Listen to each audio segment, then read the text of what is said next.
Bonjour, aujourd'hui on vous invite à partager avec nous l'épiphanie, c'est-à-dire l'adoration des rois mages, c'est-à-dire ce qu'on appelle aussi vulgairement chez nous la fête des rois. Alors pour cela, parce que c'est une véritable épiphanie, c'est-à-dire c'est une véritable manifestation, eh bien la manifestation que nous avons à vous dire aujourd'hui, c'est que dorénavant, nous allons avoir une nouvelle chaîne et que cette chaîne s'appellera Felice Brancacci et Palastrozzi.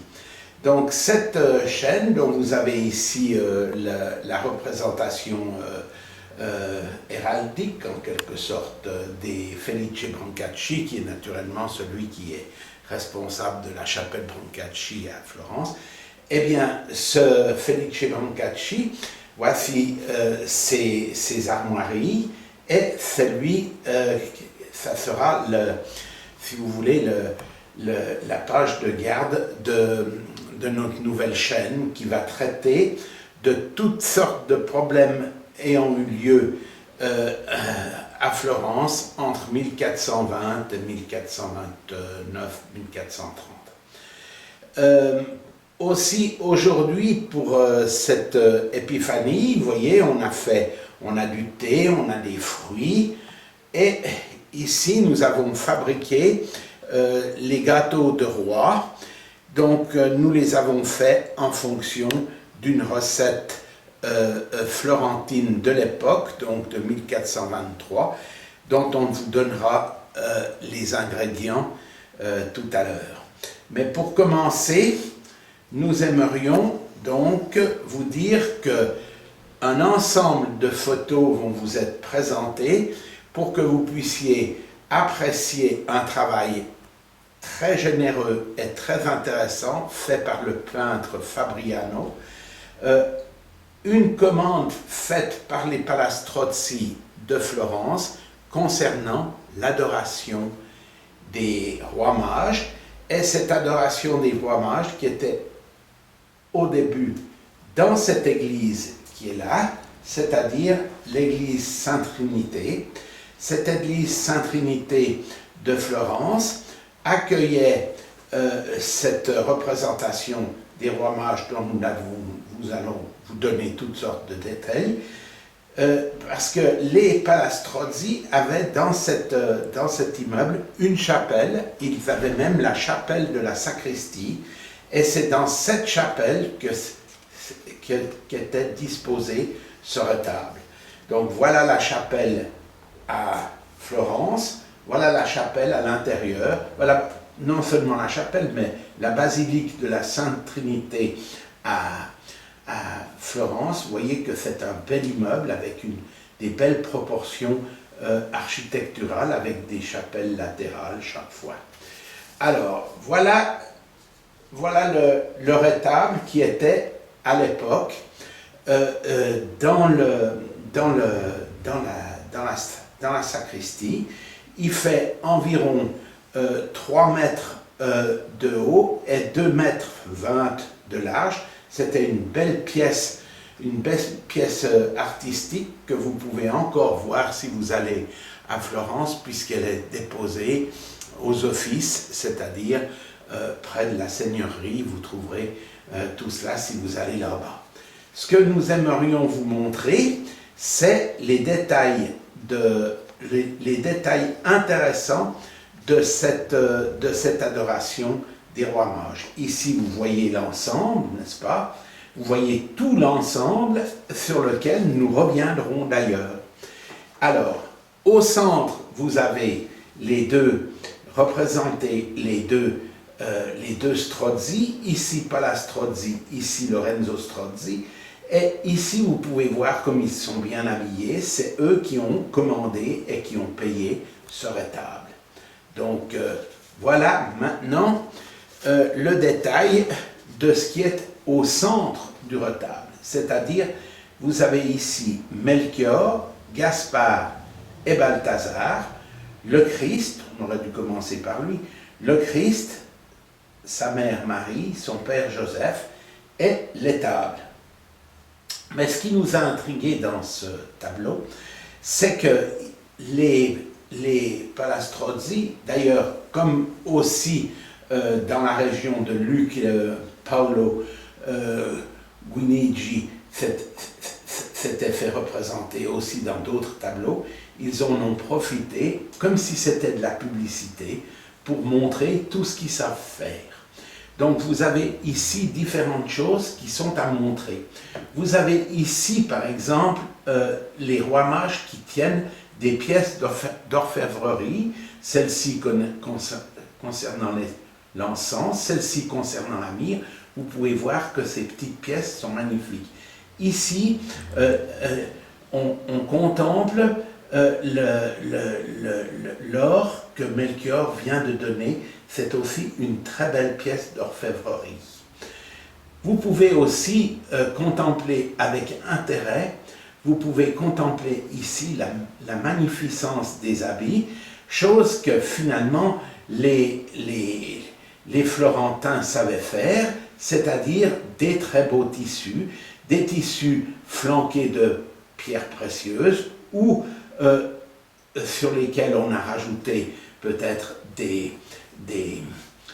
pièces de passementerie comme des rubans ou autre chose, rubans tissés parfois avec de l'or et autre chose, magnifique. Vous pouvez voir ici toute cette richesse, cette extraordinaire richesse de la Florence de cette époque. Ici, vous pouvez voir qu'un jeune palefrenier est en train d'enlever les étriers du roi mage ici. Donc vous pouvez voir avec beaucoup d'intérêt qu'on a montré aussi à quel point on avait de la connaissance pour la fabrication de ces pièces. On voit aussi dans une autre partie du retable où je vous le remontre pour que vous puissiez voir. Vous voyez, ici on voit il y a comme une échelle, vous voyez, donc on est en train de monter, on monte, et quand on monte ici, on s'aperçoit en plus gros ici, quand on voit en grand, ici, les chevaux, on peut voir comme ils sont harnachés, tout avec des pièces qu'eux-mêmes savaient faire. Avant qu'il y ait Hermès qui fasse des selles de chevaux, les selles étaient faites là-bas. Regardez la beauté de ces animaux, comme ils sont bien harnachés. Regardez comme ils sont beaux. Voilà les trois rois mages qui montent. On voit ça, c'est très très beau. On voit qu'il y a un travail magnifique. Dans l'autre partie, ici, je vais vous montrer ça encore. Vous voyez, ici, vous pouvez voir, toujours là où se trouvaient les chevaux, juste un peu en retrait, vous pouvez voir des gens qui regardent.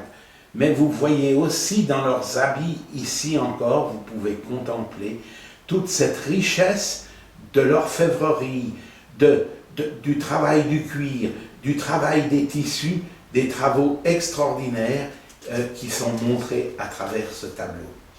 Dans le cadre de ce que nous avons dit, avec le retable, vous avez vu qu'il y a d'une part ici encore des petites scènes. Donc ces petites scènes, nous les avons agrandies pour bien les voir. Ici, cette petite scène de gauche, la petite scène de gauche, vous pouvez voir qu'il s'agit d'une crèche. C'est aussi très intéressant la façon dont c'est fait. On voit ici l'enfant sur lequel souffle l'œuf, l'âne et le bœuf. Voilà Marie qui est habillée d'ailleurs en bleu, très belle. Voici Joseph, voilà, un décor tout extraordinaire, des bergers un peu fatigués qui regardent, etc., qui regardent la scène. Voilà la deuxième partie qui est naturellement Jésus doit fuir à cause d'Hérode, donc il fuit en Égypte, donc ça c'est la fuite vers l'Égypte. On voit que Marie est sur l'âne et ils sont dans cette fuite d'Égypte, toujours très intéressant. Malheureusement, dans ces parties-là, on montre moins la richesse de Florence. Mais ici, on arrive après, quand on va présenter l'enfant, quand on le présentera après, voilà, il sera ici présenté. C'est la présentation de l'enfant au grand prêtre de l'Église. Ma foi, il faut aussi expliquer ici, donc, dans cette partie-là, on doit quand même expliquer que Melchior apporte l'or, donc, ce faisant, il considère le Christ comme un roi, donc c'est sa puissance temporelle, il est là. Lui, il apporte l'encens qui est en fait le fait que Gaspard considère le Christ comme un grand prêtre, comme descendant de Melchizedek, c'est très important, il va lui donner l'encens. Quant à Balthazar, lui, il va offrir la myrrhe qui est une substance, une gomme d'incorruptibilité, donc il va offrir ceci à Jésus en le reconnaissant ainsi comme un Dieu. Donc tout est représenté ici, donc c'était important de vous le dire, puisque après ici on le présente, il commence sa petite vie d'enfant. Mais en haut, sur le rétable, vous avez vu que dans la partie du haut, c'est aussi intéressant de le montrer. Vous voyez, dans cette partie-là, nous avons ce Christ bénissant. Donc, il est magnifiquement représenté ici, dans un tondo, c'est-à-dire une peinture ronde, incrustée dans cette masse d'orfèvrerie qu'est cette pièce gothique qui figurait comme un rétable, qui était un rétable dans la chapelle des Palastrozzi de la Sainte Trinité de Florence. Ici, on a voulu vous montrer la partie du tondo où le Christ est représenté avec la main bénissante, donc on l'appelle aussi le Christ bénissant. On peut voir aussi la qualité du chef-d'œuvre de Fabriano et contempler à quel point il a su d'une manière